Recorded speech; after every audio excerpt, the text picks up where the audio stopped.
Welcome back to part 2 of this summary of Thinking Fast and Slow by Daniel Kahneman. And as always, please support us by liking the video and subscribe to our channel. If you haven't watched part 1 yet, then we recommend that you do so before we continue. Anyways, let us take a quick recap. Part 1 explores the complexities of human cognition and decision-making, delving into various psychological phenomena and biases that influence our thinking and behavior. It discusses heuristics, base rate neglect, the halo effect, confirmation bias, and other cognitive shortcuts and errors that often lead to flawed judgments. Through examples and research findings, it illustrates how our minds operate unconsciously, relying on quick judgments and oversimplifications, which can result in incorrect conclusions and decisions. Now let us continue where we left off since we're up to speed. Part 6.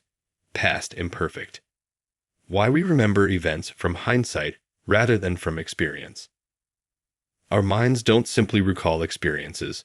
They have two distinct memory selves, each with its own perspective on events. The experiencing self captures our feelings in the present moment, asking, "How does it feel now?"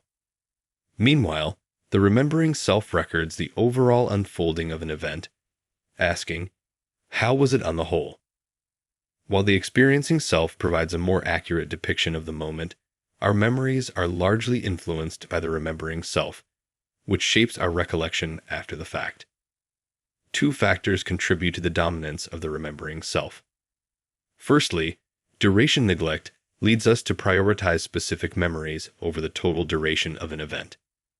Secondly, the peak-end rule causes us to overemphasize what occurs at the end of an experience. An experiment involving painful colonoscopies illustrates this phenomenon. Despite enduring more prolonged discomfort, participants who underwent shorter procedures with heightened pain at the end recalled their experiences as more unpleasant. This showcases the impact of duration neglect and the peak-end rule on our memories. Part 7. Mind over matter. How adjusting the focus of our minds can dramatically affect our thoughts and behaviors. Our mental energy fluctuates depending on the task at hand, leading to two distinct states: cognitive ease and cognitive strain. During cognitive ease, our intuitive system 1 takes the lead, making us more intuitive, creative, and happier, but also prone to errors. Conversely, cognitive strain activates our more analytical system 2, heightening awareness and reducing creativity, but improving accuracy. We can consciously manipulate our mental energy levels to suit specific tasks. For instance, promoting cognitive ease can enhance the persuasiveness of a message by exposing ourselves to repetitive or memorable information, which our minds instinctively favor. Conversely, cognitive strain aids in tackling tasks like statistical problems by presenting information in a challenging format, prompting our minds to engage more deeply. By understanding these states and their effects, we can optimize our cognitive performance for various situations. Part 8. Taking chances. The way probabilities are presented to us affects our judgment of risk. Our judgment of ideas and problem-solving approaches is profoundly influenced by their presentation. Even slight changes in details or focus can significantly alter our response. Consider risk assessment as an example. While one might assume that once we determine the probability of a risk, everyone would approach it similarly, this isn't the case. Even when probabilities are calculated precisely, the way they are expressed can shape our perception. For instance, people tend to perceive rare events as more likely when expressed in terms of relative frequency rather than statistical probability. In the Mr. Jones experiment, psychiatric professionals were more reluctant to discharge a patient when informed that of every 100 patients similar to Mr. Jones, 10 are estimated to commit an act of violence, compared to being told patients like Mr. Jones had a 10% probability of committing an act of violence. Another cognitive bias, denominator neglect, occurs when we overlook plain statistics in favor of vivid mental images that sway our decisions. For example, statements about drug risks, like 1 of 100,000 children who take this drug will be permanently disfigured. Evoke stronger reactions than equivalent statements that lack vivid imagery, influencing decision-making. Part 9. Not robots. Why we don't make choices based purely on rational thinking. For a considerable time, influential economists advocated the idea that our decisions were solely driven by rationality. According to utility theory, individuals assess options based on rational facts and choose the one with the best overall outcome, maximizing their utility. For instance, utility theory suggests that if someone prefers oranges over kiwis, they would also choose a 10% chance of winning an orange over a 10% chance of winning a kiwi. This perspective, championed by the Chicago School of Economics and figures like Milton Friedman, portrays individuals as ultra-rational decision-makers, termed econs. Econs are depicted as uniformly valuing goods and services based on their rational needs and wealth, assessing solely the utility it provides. However, this overlooks the complexities of human decision-making. Consider two individuals, John and Jenny, each with fortunes of $5 million. While utility theory suggests they should be equally content with their wealth, real-life situations complicate this notion. For instance, if John and Jenny's fortunes stemmed from differing initial investments at a casino, their perceptions of wealth and happiness would likely differ. This illustrates that human valuation and decision-making involve more than mere utility. In the upcoming section, we'll explore how our decision-making can deviate from rational utility theory, leading to seemingly irrational choices. Part 10. Gut feeling. Why, rather than making decisions based solely on rational considerations, we are often swayed by emotional factors.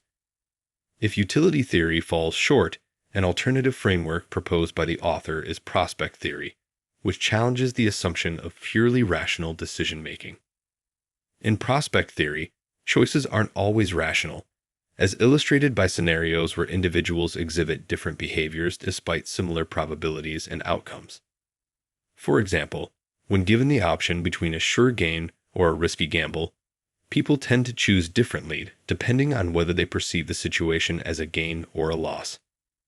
This can be explained by two key features of prospect theory, both stemming from our inherent loss aversion. Firstly, individuals evaluate options based on reference points, such as their initial wealth, which influences their willingness to take risks.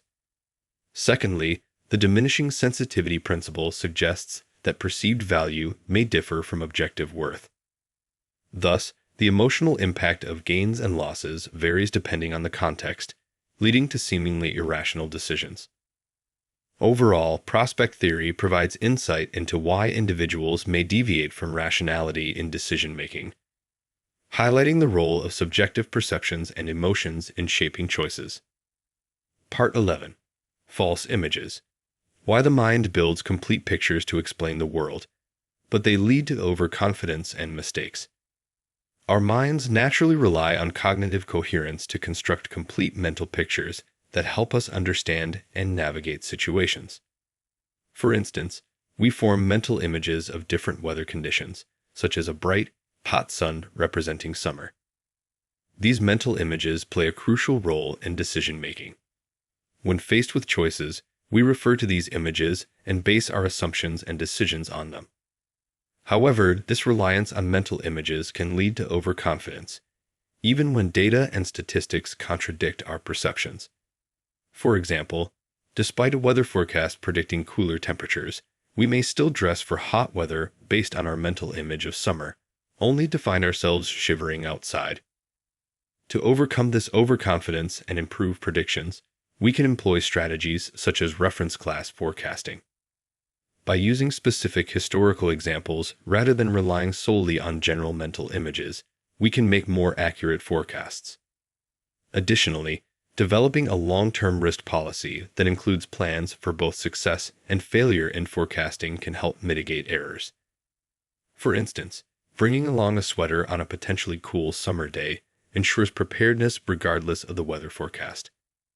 The key message of thinking fast and slow is that our minds operate with two distinct systems, one intuitive and instinctive, the other deliberate and effortful. Our thoughts and behaviors are influenced by which system is in control at any given time.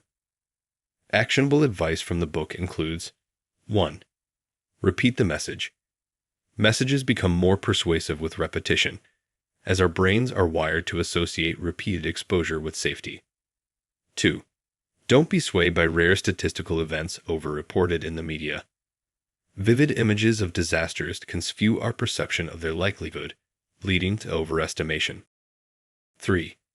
Your mood affects creativity and intuition. Being in a positive mood relaxes the analytical part of the mind, allowing the intuitive system to take over and enhance creativity. And lastly, thank you for watching this video, and please like the video if you enjoyed it. Also, let us know what you rate this book in the comment section down below and what book we should review next.